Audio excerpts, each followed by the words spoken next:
السلام علیکم جی، دادا پوتا شو کے ساتھ آپ کی خدمت میں حاضر۔ جیسا کہ آپ کو معلوم کہ اب تک کی اہم خبریں اور ان خبروں پر ہمارے تبصرے اور اس کی طرف جانے سے پہلے آپ کو یہ بتا دیں کہ یہ پروگرام جو ہے ہم 2009 سے جاری رکھے ہوئے ہیں اور اس کا واحد مقصد جو ہے وہ بھلائیاں بانٹنا ہے، آسانیاں بانٹنا ہے۔ ہمارے باعث آپ کو آسانی عطا ہو میرے رب تعالیٰ کی طرف سے تو ہم کامیاب ہو گئے۔ آپ کو فائدہ ہو، آپ لٹنے سے بچ جائیں، آپ کے اثاثوں میں اضافہ ہو جائے تو ہمارے لیے بہت بڑی کامیابی ہے۔ یہ اس نوعیت کا واحد پروگرام ہے جس میں ہم فراڈز کے حوالے سے آپ کو نشاندہی کیا کرتے ہیں۔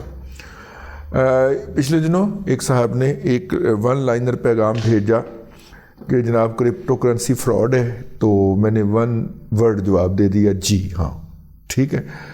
اور سیم بینکمن فرائڈ صاحب جو ہیں، جو کہ کرپٹو کے بہت بڑے گرو مانے جاتے تھے، آپ کو پتہ ہے کہ امریکہ کے اندر وہ پھڑے گئے اور 118 سال قید کی سزا ہوئی ہے۔ 118 سال، یعنی کہ جیتے جی اس نے جیل سے باہر نہیں آنا، ٹھیک ہے۔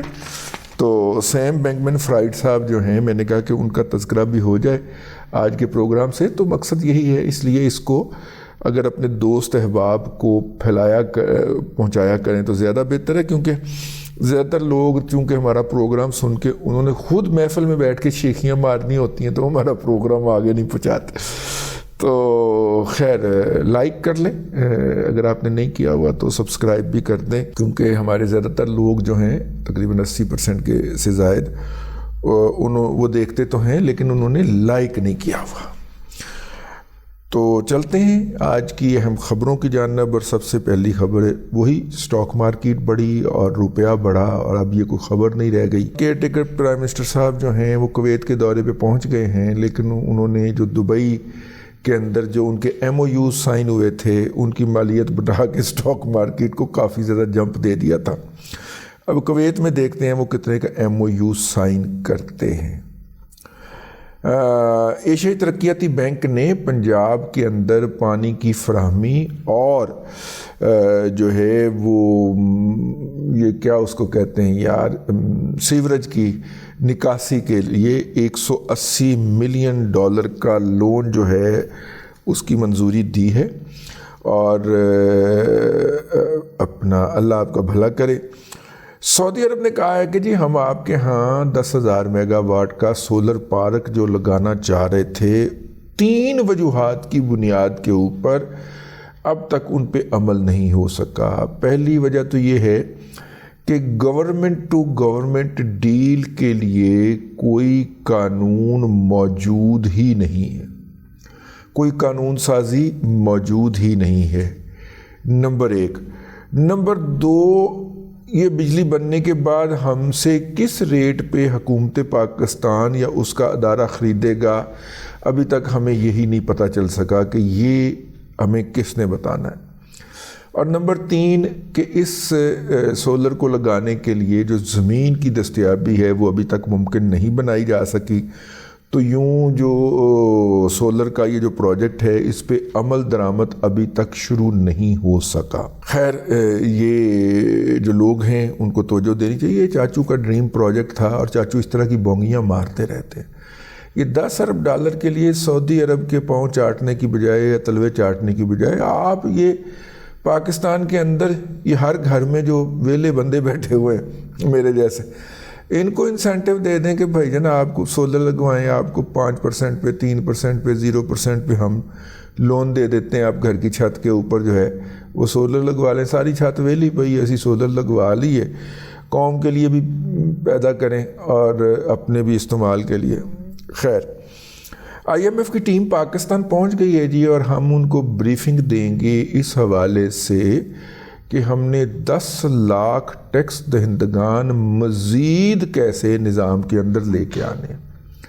تو ہر وہ شخص جی جو جس نے گھر کے اندر بجلی لگوائی ہوئی ہے اور جس کا بل جو ہے وہ 200 یونٹ سے اوپر آتا ہے، اس کو ریٹرن فائل کرنا پڑے گا۔ ہر وہ شخص جو ہے جس کا موبائل کا بل 1000 روپے سے زیادہ آتا ہے اس کو ٹیکس ریٹرن فائل کرنا پڑے گا، یا وہ مہینے کا 1000 روپے کا کارڈ جو ہے وہ لوڈ کرتا ہے۔ ہر وہ شخص جس کے گھر میں گیس لگی ہوئی ہے اور جس کی گیس کا بل جو ہے وہ 1000 روپے سے زیادہ آتا ہے اس کو ٹیکس ریٹرن دینا پڑے گا، کیونکہ یہ لوگ جو ہیں یہ بڑے تو نہیں لیکن مڈل لیول کے کنزیومر ہیں، اور یہ ان میں سے بیشتر لوگ ٹیکس نہیں دے رہے۔ 10 لاکھ تو کیا، اس طریقے سے اب 20 لاکھ بھی نئے کنزیومر پیدا کر سکتے ہیں، اتنی کیپیسٹی ہے۔ اور پھر ایف بی آر کا اشتہار آیا ہے جی، ایف بی آر نے اس کے اندر کہا ہے کہ جناب اگر آپ یہ چیزیں رکھتے ہیں جو میں نے ابھی بیان کی ہیں تو آپ کو ٹیکس ریٹرن فائل کرنا چاہیے، اور اگر آپ ٹیکس ریٹرن فائل کرنا چاہتے ہیں تو مندرجہ ذیل نمبر کے اوپر ہم سے رابطہ کریں۔ 1500 روپے فیس ہے جی، اس کے اندر ہم آپ کا ریٹرن فائل کروانے کا اہتمام کر دیں گے، تو آپ کو ٹیکس ریٹرن فائل کرنا چاہیے جی۔ اور آج کے دن کے لیے جو آخری خبر ہے وہ یہ ہے کہ پاکستان نے امریکی حکومت سے رابطہ کیا ہے کہ Iran Pakistan gas pipeline کے اوپر جو آپ نے پابندیاں لگا رکھی ہیں اس کے اندر سے ہمیں ایگزمپشن دے دی جائے یا وہ ہمیں سے ہٹا لی جائیں، کیونکہ انٹرنیشنل منڈی کے اندر گیس اس وقت جو ہے وہ تقریباً $40 پر MMBTU کے اوپر بک رہی ہے، اور ایران کے ساتھ ہمارا معاہدہ $12 کا ہے، تو ہم ذرا اس کو ایکٹیویٹ کر لیں۔ ویسے $12 کا معاہدہ زرداری صاحب نے اس وقت کیا تھا جب انٹرنیشنل پرائس $3 تھی۔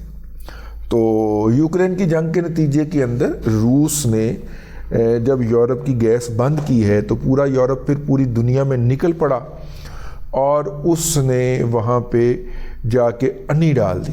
ہاں، یورپ والوں نے جو $3 کے اوپر، $4 کے اوپر، $10 کے اوپر، $12 کے اوپر گیس کوئی نہیں لیتا تھا، وہ گیس اب $40 سے MMBTU سے نیچے دستیاب ہی نہیں ہے اگلے کئی سالوں کے لیے، کیونکہ یورپ نے قطر کی اور اس طرح کے آسٹریلیا کی، امریکہ کی کیپیسٹی بکنگ کر لی ہے۔ مطلب کہ جتنی بھی آپ مستقبل کے اندر LNG بنائیں گے وہ اس کے ہم خریدار یہ انہوں نے کر لیا ہے۔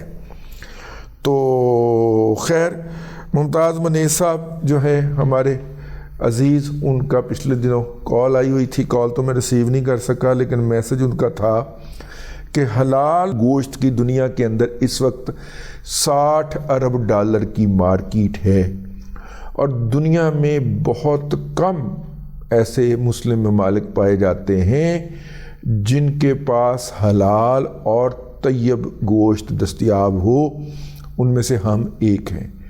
حلال کا مطلب تو ہوتا ہے نا کہ آپ نے اس کو اسلامی اور شریعت کے مطابق ذبح کیا ہو، اس کے جسم سے خون کا اخراج کیا ہو، اور طیب کا مطلب ہوتا ہے کہ اس نے جو چیز کھائی ہے وہ بھی حلال تھی، جانور نے اپنے پلنے کے عمل کے دوران جو چیز کھائی ہے وہ بھی حلال تھی۔ تو وہ فرماتے ہیں ممتاز منیز صاحب کہ پاکستان شاید وہ واحد اسلامی ملک ہے جہاں پہ حلال اور طیب گوشت دستیاب ہے، تو ہم اس کو برآمد کیوں نہیں کر سکتے؟ ہم اس کو برآمد کریں اور لمبے ڈالر کمائیں، ٹھیک ہے نا؟ اور اس کے لیے حکومت نے کچھ بھی نہیں کرنا، صرف حکومت نے وہ جو کٹا پال سکیم تھی جو کسی زمانے کے اندر شہباز شریف صاحب نے شروع کی تھی کہ اپنے کٹے نہ بیچو، بلکہ جو کٹا اس کو 2 سال کا کر کے بیچے گا اس کو حکومت 2 سال تک جو ہے وہ پر منتھ سبسڈی دے گی۔ میرے خیال پر منتھ 5000 تھی کہ 2000 تھی، کوئی اتنے کی تھی۔ تو وہ انہوں نے ایک ایپ بھی بنا دی تھی اس وقت شہباز شریف صاحب نے 2013-14 کے اندر، کہ وہ ہر مہینے ایزی پیسہ کے ذریعے پیسے اس بندے کے اکاؤنٹ میں پہنچ جاتے تھے۔ جس طرح انہوں نے کھاد پہ اوپر سبسڈی دینے کا اہتمام کیا تھا نا، اگر آپ کو میں یاد دلاتا چلوں کہ آپ کھاد کی بوری کھولتے تھے، اس میں سے ایک ٹوکن نکلتا تھا، اس ٹوکن کے اوپر لکھا ہوا نمبر آپ ایک نمبر پہ بھیجتے تھے اور ترم کر کے وہ جو سبسڈی تھی وہ آ جاتی تھی۔ اس طرح اگر آپ کو یاد ہو تو انہوں نے آئل سیڈ کے اوپر بھی سبسڈی دی تھی کہ آپ زیادہ سے زیادہ زرعی تیلدار اجناس اگائیں، اور سیڈ اس کا جو ہے اس کے اوپر 5,000 روپے پر بیگ یا اتنا ایک ہم آپ کو سبسڈی دیں گے۔ تو اس سے اضافے ہوئے تھے کچھ پیداوار کے اندر۔ تو وہ کہتے ہیں یار اس طرح کی اسکیم کریں تو ہم $60 بلین میں سے کیا $1 ارب کا بھی نہیں لے سکتے؟ وہ ہمارے پاس تو پروپیگنڈا ہی بنے سب بہت بڑا ہونا ہے کہ آسٹریلیا والے کی وظیفہ کر سکتے ہیں حلال طریقے نا، ہے نا؟ ہمارے پاس تو پروپیگنڈا ہی بڑا زبردست ہونا ہے۔ ہم نے جا کے عربوں کو عربی کے اندر کہنا وہ آسٹریلیا ہاذا حرام ٹھیک ہے۔ اور آپ کو اندازہ نہیں ہے کہ ملائیشیا جو ہے وہ اس وقت نیٹ امپورٹر ہے حلال گوشت کا، مطلب وہاں پہ کوئی مجھ گاں بکری شکری پیدا ہوتا کوئی سوال ہی نہیں ہے، ٹھیک ہے؟ جہاز لگتا ہے آ کے تو وہاں پہ گھروں میں حلال گوشت پکتا ہے۔ اور حلال گوشت وہ کون سا امپورٹ کرتے ہیں؟ یہ انڈیا سے ریٹائرڈ گائیں بھینسیں جو ہوتی ہیں وہ ایکسپورٹ کی جاتی ہیں، ان کو جہاز پار کے جاتا ہے اتھوں جناب، مریل قسم دیاں۔ یار آپ کے ہاں تو اتنا صحت مند ہے۔ تو یہ منیز صاحب اس طرح کی آہو بقا کرتے رہتے ہیں اور ہم ان کی یہ باتیں آپ تک اور پالیسی میکرز تک پہنچاتے رہتے ہیں کہ شاید کہ تیرے دل میں اتر جائے میری بات۔ انداز بیاں اگرچہ کوئی شوق نہیں ہے، شاید کہ تیرے دل میں اتر جائے میری بات۔ تو آج کا فیڈ بیک شروع کرنے لگے جی۔ السلام علیکم۔ اللہ نے آپ کو عزت تو دی ہوئی ہے، یہ آپ کی آئندہ نسلوں تک قائم و دائم رہے۔ میں 46 سال کا صحت مند انسان ہوں، میری تعلیم میٹرک ہے، میرے والدین فوت ہو چکے ہیں اور میں غیر شادی شدہ اکیلی زندگی گزار رہا ہوں۔ میرے پاس 30 سے 40 ملین کا ایک ہی اثاثہ ہے جسے میں اپنی آئندہ بقایا زندگی کے لیے انویسٹ کرنا چاہتا ہوں۔ اس کے لیے آپ کی رہنمائی درکار ہے کیونکہ میری زندگی ایک گھریلو غلام کی صورت گزری ہے۔ مجھے بھرپور نفرت سے اس بری طرح سے دبا کر رکھا گیا تھا کہ جس سے مجھے اپنے بچپن، لڑکپن اور جوانی کے ادوار کا کوئی احساس نہیں ہوا، اور نہ ہی میرے پاس ان ادوار کی کوئی خوشی یا اچھی یاد ہے۔ ذہانت تو اللہ نے مجھے دی ہوئی تھی، لیکن وہ مجھے زندگی میں آگے بڑھنے میں مدد کرتی، صرف مجھے پاگل ہونے اور خودکشی سے بچا سکی۔ سوال ایک فریاد میں بدل گیا جس کے لیے میں معذرت خواہ ہوں۔ اللہ آپ کو اپنی اولاد کی خوشیاں نصیب فرمائے۔ والسلام۔ سوال تو پوچھے ہی نہیں آپ اپنی بپتا سنا کے چلے گئے بھائی۔ سوال تو پوچھے نا، اثاثہ کیا ہے، کہاں پہ ہے، کس صورت میں ہے، آپ کیا کرنا چاہتے ہیں اس کو۔ مطلب کہ اثاثہ جو ہے اگر آپ باقی زندگی کو زیادہ نہیں شادی کی جا سکتی، لیکن اگر آپ زندگی ناقد خدا گزارنا چاہتے ہیں تو پھر اس کو ٹرسٹ بنا دیا جائے۔ اگر کوئی اموویبل ایسٹ، ٹھیک ہے، کوئی زمین ہے، گھر ہے، تو اس کو ٹرسٹ بنا دیں پھر، تاکہ آئندہ لوگوں کے کام آتا رہے۔ لیکن بات تو آپ نے کوئی کی نہیں بھائی۔ یہ جی ایک اپیل بھجوائی ہے کسی نے، ویسے میں اس سے ایگری تو نہیں کرتا، لیکن میں ان کی اپیل آگے پڑھ کے سنا دیتا ہوں اپنے پروگرام میں۔ عزت مآب جناب چیف جسٹس آف پاکستان جناب عالی، آج سے 12 سال قبل تقریباً 12,000 پاکستانیوں نے، جن میں بڑی تعداد اوورسیز پاکستانیوں کی تھی، نے D H A city Lahore میں پلاٹ کے لیے اپلائی کیا اور شیڈول کے مطابق تمام رقم ادا کر دی، لیکن ڈی ایچ اے سٹی کی انتظامیہ مقررہ وقت پر پلاٹ دینے میں ناکام رہی کیونکہ میں اپنے کو فکرہ پا رہا ہوں کیونکہ پاکستان کے ایک سابق چیف آف آرمی سٹاف کے بھائی صاحب جو تھے وہ D H A city Lahore کے لیے لینڈ ایکویزیشن کے اندر فراڈ کر کے پاکستان سے بھاگ گئے اور آج کل امریکہ میں ہوتے ہیں اور آپ کو اور مجھے نوٹس بھیجتے رہتے ہیں۔ ٹھیک ہے، اچھا جی، ڈی ایچ اے سٹی کی انتظامیہ مقررہ وقت پر پلاٹ دینے میں ناکام رہی۔ 2019 میں ہماری داد رسی اس وقت ہوئی جب سپریم کورٹ نے ایک فیصلہ کے ذریعے ڈی ایچ اے کو اس بات کا پابند کیا کہ وہ ڈی ایچ اے سٹی کے پروجیکٹ کے ذمہ دار ہیں اور شیڈیول کے مطابق DHA فیز 13 کے نام سے یہ پروجیکٹ مکمل کر کے الاٹیز کو پلاٹ حوالے کیے جائیں۔ تاہم سپریم کورٹ کے حکم کے باوجود DHA کی انتظامیہ گردنہ سے سریے ہی بڑے نہیں جناب، ایک جناب وہاں سے ریٹائر جرنیل بریگیڈیئر کرنل، اوپر سے DHA، ہائے ہائے ہائے ہائے ہائے ہائے ہائے، توبہ توبہ توبہ۔ تو تاہم سپریم کورٹ کے حکم کے باوجود DHA انتظامیہ لیت و لال سے کام لے رہی ہے۔ DHA انتظامیہ نے سپریم کورٹ میں 2020 میں نظر ثانی کی درخواست دائر کر رکھی ہے جو بہت عرصے سے زیر التوا ہے، جبکہ ہم اوورسیز پاکستانی اپنے پلاٹ کے انتظار میں ہیں۔ ان حالات میں آپ سے جلد داد رسی کی درخواست ہے۔ متاثرین DHA فیز 13 لاہور، ٹھیک ہے۔ ویسے DHA سٹی اسلام آباد کا جو فراڈ تھا وہ ریاض ملک نے کیا تھا، اور ریاض ملک وہ پیسہ اٹھا کے برطانیہ لے گیا تھا، جہاں منی لانڈرنگ سے پھڑیا گیا، جہاں منی لانڈرنگ سے پھڑیا گیا وہ پیسہ ہے، ٹھیک ہے۔ تو یہاں سے بھی کوئی ریاض ملک پیسہ باہر لے گیا ہوگا، سانوں کی پتہ ہے۔ لیں جناب، آپ کی اپیل ہم نے پڑھ کے سنا دی ہے، اور چونکہ صاحب لوگ جو ہے وہ ہمارا پروگرام جو ہے تنقیدی نظر سے دیکھتے ہیں، لیکن دیکھتے ہیں تو آپ کی بات ان تک پہنچ گئی۔ السلام علیکم، دادا جی لاہور سے عطا محمد عرض کر رہا ہوں۔ میں اسٹاک مارکیٹ کے حوالے سے آپ سے پوچھنا چاہ رہا ہوں کہ یہ بک ویلیو کے بارے میں کوئی ذرا انفارمیشن دے دیں۔ جیسے کہ آج 15 نومبر ہے اور نشاط چونیہ کی کلوزنگ پرائز ہے 27 روپے 25 پیسے، اور اس کی بک ویلیو ہے 86 روپے 20 پیسے، اور ملر ٹریکٹر کی جو کلوزنگ پرائز ہے 530 روپے ہے، اور اس کی بک ویلیو جو ہے وہ 51 روپے ہے، اور ہبکو ہے 119 روپے 50 پیسے کلوزنگ پرائز ہے، اور اس کی بک ویلیو ہے 121 روپے، اور OGDC جو ہے 106 روپے کلوز ہوا ہے، اور 254 روپے اس کی بک ویلیو آ رہی ہے۔ تو یہ میں نے جو ہے اس کے ڈیٹا چیک کیا تھا، تو برائے مہربانی اس کے بارے میں ذرا انفارمیشن دے دیں کہ بک ویلیو کیا ہوتی ہے اور اس کی شیئر کی پرائسز پہ کیا اثر پڑتا ہے۔ آپ تو ایک عطا صاحب ذرا اونچی بولا کریں، آپ کی مہربانی ہے، اور کیونکہ مجھے پھر کان کے پاس سے جا کے سننا پڑتا ہے، وہ اونچی بولن تو کوئی پیسے تو نہیں لگتے میرا خیال ہے۔ پہلے بھی میں غصے چ آ کے موبائل توڑ دیتا سی اپنا، کیونکہ اینی تسی آہستہ بول دے ہو یار، اریٹیشن شروع ہو جاندی، ٹھیک ہے۔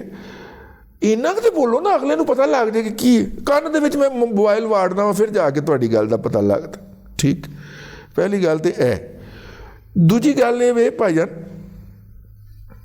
کہ بک ویلیو دے ایسٹ دے نال ڈٹرمن کیتی جاندی ہے، بک ویلیو اس کے ایسٹ کے ساتھ ڈٹرمن کی جاتی ہے، اور جو مارکیٹ ویلیو ہوتی ہے وہ اس کی ارننگ سیٹ کے اوپر ڈیپینڈ کرتی۔